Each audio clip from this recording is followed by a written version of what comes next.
Please find a comfortable place to sit. Place your hands on your legs. Close your eyes or keep a soft focus on the screen. Take a deep breath in and out. A deep breath in and out. Continue to breathe deeply and slowly.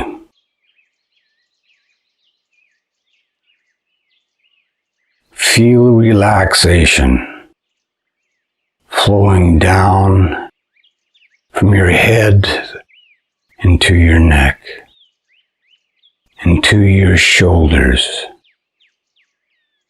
down your arms,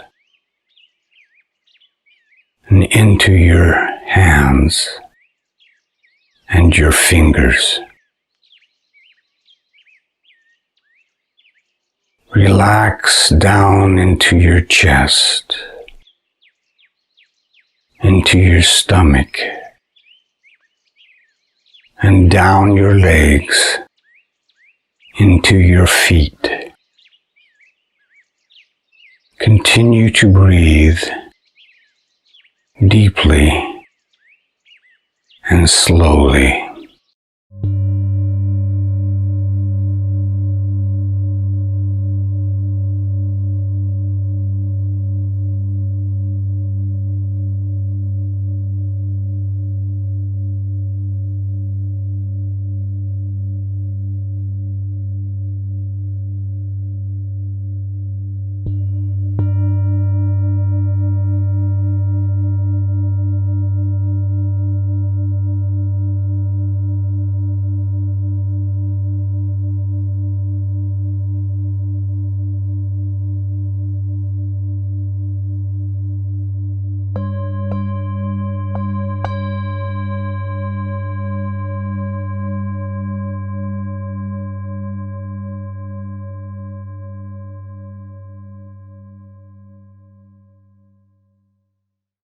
Okay.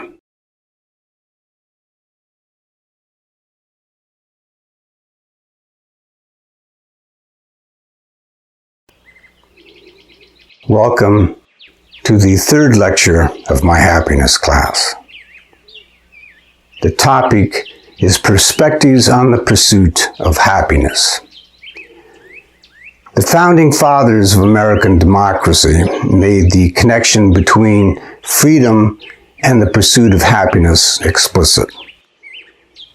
They said the right to choose how you pursue happiness is the point of freedom. And with the rise of modern democracy, that there has been a great deal more of freedom of choice, of laws that protect citizens from coercion in that regard. But of course, it's been always that some were freer than others. And only slowly have we begun to reduce the inequalities based on race, gender, and class. And we're still, of course, very short of full realization of equal freedom for everybody. But the current generation of young adults that are in my classroom are the freest generation in human history. It isn't just a matter of the laws that protect freedom. It's also the reduction of the forces of social opinion, that many things have changed. There's been a change of consciousness in many directions, and that's something that they should recognize. For example, this generation of young adults is the least prejudiced generation in human history. And that has brought also more freedom and freedom from social pressures. But this generation is also freer because of the huge changes in material conditions in which they live. Technology has created opportunities and possibilities that older generations could not even dream of. So in many ways, the freedom of the current generation is greatly enhanced over those generations that preceded them. But I tell students, you are the freest generation, but do you think it's wise to use that freedom? After all, you're going to make a lot of mistakes that are going to cause you and others grief. Don't you think it would be better if there was a wise person, a learned person, who could help you make those decisions so that you would avoid all those mistakes? And as I look around the room, I see no takers. And sometimes I think some of the students are actually thinking about it a little bit. And we'll say, well, why wouldn't you do that? I pick out a certain student. And the answer I get is that making mistakes is part of how you grow in life. And I'm always very pleased at that answer because I said, you're right. Making mistakes is how we grow. It is how we learn. It is how we reach realizations and gain in wisdom. So making your own mistakes and having your own choices to make those mistakes is actually a better path, and I believe is more likely to lead to reaching happiness than if somebody was to guide your life. An important insight to understand, though, is there's this distinction between the long-term pursuit of happiness and the short-term. Most of us tend to think of the pursuit of happiness as out there and it's a goal and someday I'm going to achieve it. And there are, of course, many strategies built on that. The pursuit of more money, better jobs, many of the other types of pursuits are based upon getting closer to a goal that's out there. But I think it is probably more important to understand that the steps you take moment to moment are more important. The steps you take moment to moment. A Zen saying is, every step of the journey is the journey. And I think that's a very wise saying, because something that is out there you may never experience, but moment to moment you will experience. And if you could make those happier, then you have actually achieved something very worthwhile in your pursuit of happiness. I'm going to read something that's in my book, Educating Angels. The pursuit of happiness need not be seen as a journey across a barren and punishing desert to reach a distant imagined paradise. It is more fruitfully seen as a journey where the oases of relative joy and satisfaction grow increasingly frequent as the moments of anxiety, dissatisfaction, and pain grow ever less frequent the further one progresses toward lasting happiness. Each step of progress is its own reward. I speak of paths of pursuit, and I'm alluding to certain strategies that we more or less consciously adopt to get to happiness. Sometimes they're not very well thought out, but they are where people focus most and what they're looking for and where they hope to find happiness. And I'm going to show them as if they are, some people will have pretty much a focus on one of these path strategies, and they're kind of dedicated to it.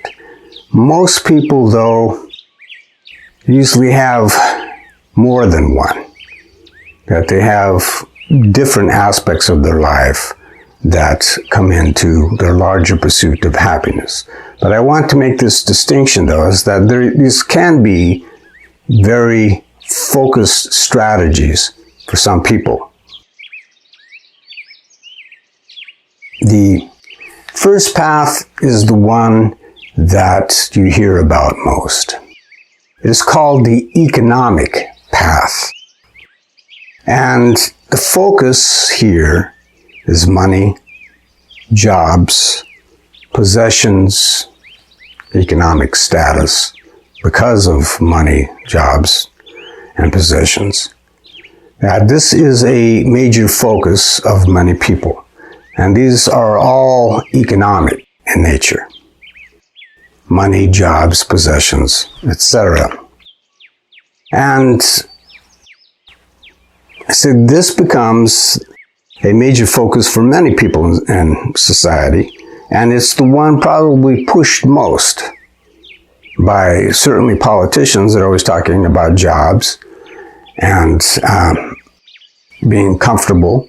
And of course, there are many out there spending millions of dollars to get you to buy things, possessions. And the idea that somehow your worth is your wallet, how thick your wallet is, that is something that has been in the background of this thinking of many people as well. So when I ask students, well, how important is money and jobs, etc. to you? Do you think this is the main thing? And many of them will say, yes, well, yes, it is. But it isn't just about the money. It's about what money can buy. Of course, because money can buy all those possessions, but they also can buy more freedom in life. They buy security. And, of course, they buy comfort. It can't buy you love, but maybe you can get some status, or at least think that people will see you as successful because you've achieved these things. So this is a focus on the economic goals of life. It doesn't mean that it is mainly about greed. Some people, it is about greed. It's having the most and having more power because of their money or in status or fame or their ability to exercise their rights more than other people. So there often is somewhat of a greed motive in this type of path, but it isn't always necessarily so. I mean, people pursue money, jobs, and comfort quite often for the sake of other people, for their family, sometimes for a larger social cause. So it isn't necessarily always selfish to do this, because achieving economic success for the benefit of others is not necessarily selfish. The economic path is necessarily focused on the external. Money, jobs, possessions, etc. are external. Therefore, this implies that the people who pursue these believe that these things are a source, if not the source, of happiness. It is externally focused almost completely. Another path, another strategy for many people in their pursuit of happiness involves fame and power. Now, I put these together because I think they have very much of a common motive. A focus on winning the regard of others and or controlling them implies a belief that how other people see you is a key to happiness. The regard of others is seen as key to happiness. And there are some people who are very dedicated to becoming famous or gaining power and will go through a great deal of trouble to get it. And for them, this is the major focus. It isn't just always fame and power as serving yourself, that there are those who say they have sought it, and perhaps there are. They have sought fame and power to make the lives of others better, because it becomes a means to have more influence in society. And the goal could be to make the lives of others better. And in fact, you'll find that people who seek these things usually say that's why they're doing it, for the good of others. But I think the need to feed the ego's hunger is likely a dominant motive. And of course, when you're looking for the esteem of others or the obedience of others, you are looking for an external source of your happiness. So the fame and power path is externally focused. Now, somewhat of a different focus, and many people have a focus on what I'll call the religious path, a focus on religion as being the most important part of their lives and their aspirations. Religious beliefs vary widely, but mostly they share the conviction that believing in a divine creator and living in accordance with the will of this creator is the key to happiness. Many believe that God bestows happiness. Happiness is something that comes from God, and so the key to get happiness then is to live in accordance with His commandments, with His will, to gain the favor of God by obedience.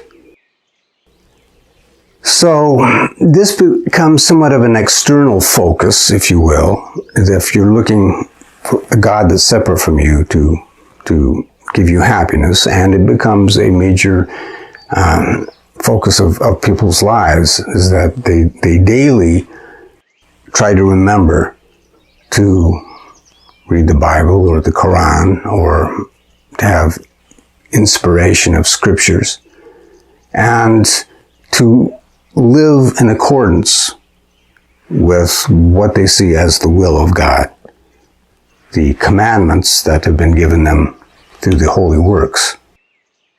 But some say, look, God as a source of happiness is externally focused, but just believing in a benevolent creator, of a loving creator that wants the best for us and has our back in the troubles of life, just believing that is a source of happiness on earth. So the belief itself, they would say, is very important for happiness. Now, this is more internally focused. Rather than God bestowing it, they say just believing in God and a benevolent creator has rewards for our happiness just because of how comforting those beliefs are.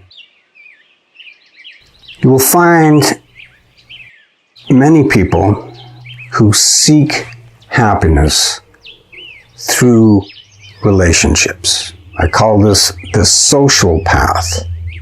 The social path of pursuing happiness, and many see relationships as key to happiness.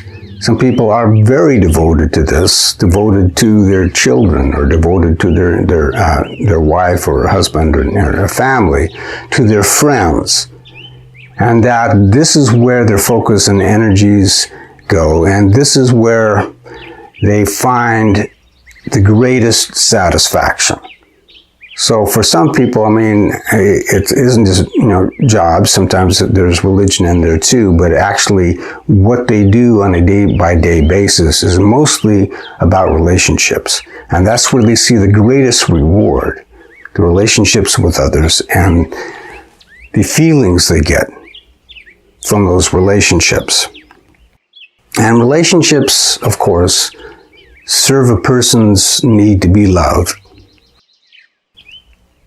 And they are also a source of meaning, of being part of a greater whole. And I will include those who are moved by a desire to serve others, are among what I'll call those who are following the social path. The desire to serve is still about relationships, and it is about making a difference in the lives of other people. And so I believe this is very much part of the social path. People who are devoted to serving are taking the social path, I believe. Of course, the focus is partially internal. If they see that they get rewards from their relationship. But when you're talking about relationships with other people, that, of course, is external. So there's kind of a divide, if you will, between internal and external sources in the social path. There are people who are focused, some would say obsessed, with creativity. They have a special talent, perhaps music, art, dance, engineering projects, all kinds of different talents go into this. But that becomes the major focus of their lives. Creating something new, creating something that others have not done, or just simply enjoying the creative process. But this is the focus of some people, is to create. I think for a lot of them, the creative expression is itself the source of their feelings that they're looking for, of their happiness. That many times it isn't even about what they produce, it's just the creative process where they can get what they call flow. And for some, there's going to be a lot of ego involved. The ego motive of looking for admiration or applause from others because of what they create and because of their talents, quite often is part of it. But the joy of creative expression while they are creating is also part of it, which isn't necessarily about ego. It is about enjoying the creative flow of what you're doing. The path, therefore, includes both the internal, simply enjoying creativity, and also external, which you might call the more ego type of thing, and winning the applause and admiration of other people. There are some people, I already said that people who serve others are somewhat on the social path, but I believe that we can also make a distinction, say there is the path of service that's become very much the driving motive of some people, right? Making a difference in the lives of others becomes their primary focus, and that's how they live their lives, and that they are usually involved in some larger cause to make people's lives better. Some are focused on the family, again, and especially children. But when I talk to my students about this, that many have chosen professions in nursing or education or something allied to that, that's part of the reason they chose those professions, because they believe they can actually make a difference in other people's lives. So the focus is external, as in serving others. The awareness that it makes you feel good to serve others is also an internal focus of why you might do these things. For many people, achieving things, achieving degrees, achieving certain jobs and advancements, at achieving anything that is going to be recognized and lauded by other people, that becomes kind of a focus to them, is that they can have a rack of achievements and trophies, etc. on the wall. And that becomes the major focus of their lives. Ego gratification, of course, is a prominent motive. But also, once again here, is that the satisfaction of achievement involves creativity quite often. And it involves persistence and many of what we might call the virtues that people think are correct and right. So there's, once again here, both an external, which probably predominates with most people, but also somewhat of an internal motive. So for people who are focused on achievement, that becomes the achievement itself of whatever they're doing. Projects, even finishing crossword puzzles for some people, is the focus of what they do in their lives. Now, there is another path that has actually been recommended by some, and it's called the Carpe Diem path. Seize the day. The main point with the Carpe Diem path is to live with passion, is to pursue a life where your involvement brings passion and to feel those feelings. Now, the feeling of passion is the goal, but I always associate this path with those who are really hooked on adventure. Having adventures, traveling abroad, going on long hikes, experiencing new things all the time. That for many, this kind of describes what the Carpe Diem path would be. And when you live a life enjoying adventure, that is a certain passion, right? That is, I believe, for many people, though it's not so much what you're doing that brings those feelings, it's your attitude. With the right attitude, daily life can be an adventure. The new experiences, the new people that you meet, the sudden realization that you've never seen something before, stopping and enjoying it and going after things with gusto. The Carpe Diem path. You know, some people, I think, you know, they're passionate about puzzles and meeting challenges, etc. So there's actually many things that people can do to have an adventure. Now, I've had many adventures myself. I love traveling with my wife. And seeing new things and appreciating them is something that I really enjoy. But something I've noticed about adventures is that they seem grander in the remembering of them sometimes than in the living them.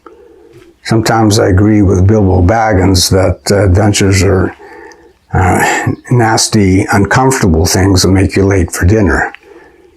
But, for example, my memories of one trip where I was sleeping on the marble benches in a Rome train station. Not very comfortable, and there have been a lot of times in adventures that weren't very comfortable, but looking back on it, it was great. The last path that I'm going to talk about, of course, there are others than these, but it's called the inner journey. It is not about seeking happiness outside. The inner journey is one where people turn inward. It becomes more a life of reflection and a life of disciplines of the mind. This is highly important for a lot of people because they have realized that nothing out there can give them what they want to feel. And quite often, what they want to feel is peace. You can't find it in the world. You're going to have to make some adjustments in how you see the world, the meaning that you give to it, and those adjustments are going to have to happen within. Peace of mind can only be found within, as I said. But there's also a belief that the more you go within and lose many of your judgments and thereby lose many of your fears, that the most worthwhile of feelings, peace, but also joy and love. This usually means there's quite a bit of a mind discipline. And the inner journey is not usually an easy journey, because the people who take it say that they meet their fears and that there is a lot of resistance to going within because a lot of people are afraid of what's in there. So going within is not necessarily an easy path, and there's so many distractions from it. But for many people, they become dedicated to going within, learning about themselves, and getting rid of the internal barriers to feeling peace, joy, and love. Enlightenment, a word that is now used to talk about people who have supposedly realized a higher truth, is discovering the self, but they say it's discovering the self with a capital S, which they're saying is the real you. It isn't the personality you think you are, it isn't the body you think you are. There is a real self, and you can only discover it within. So the focus in this one is almost entirely within. It's different from all of the other paths that you can take.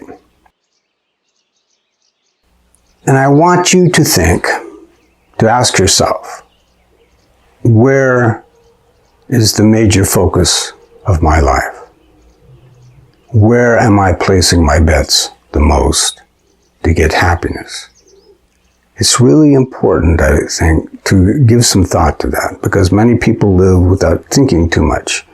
That an outside observer can see, well, this person seems to be very dedicated on the economic path, others the religious path.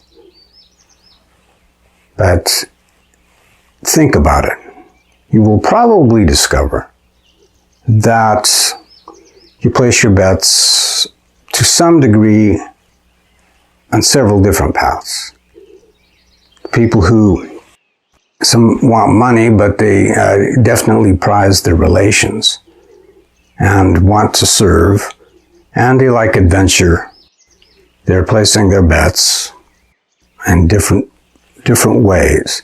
It doesn't necessarily mean you are dedicated to one path, although some are dedicated to one of the paths I just talked about. But understanding what your main goals in life are and making them explicit in your own mind has a lot of value. And then think about what your plan is for achieving them.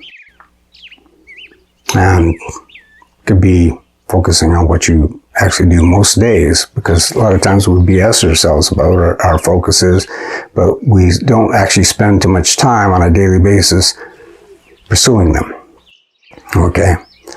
So, also give some thought to whether you're looking mostly without or looking within.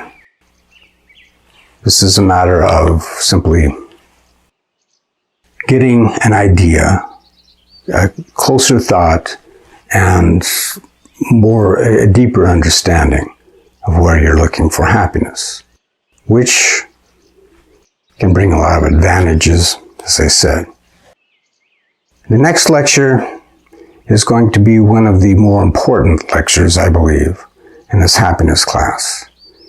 Here we are going to start truly focusing on aspects about feelings. And I'm going to go somewhat deeper with bring in some science here on the biology and psychology of feelings.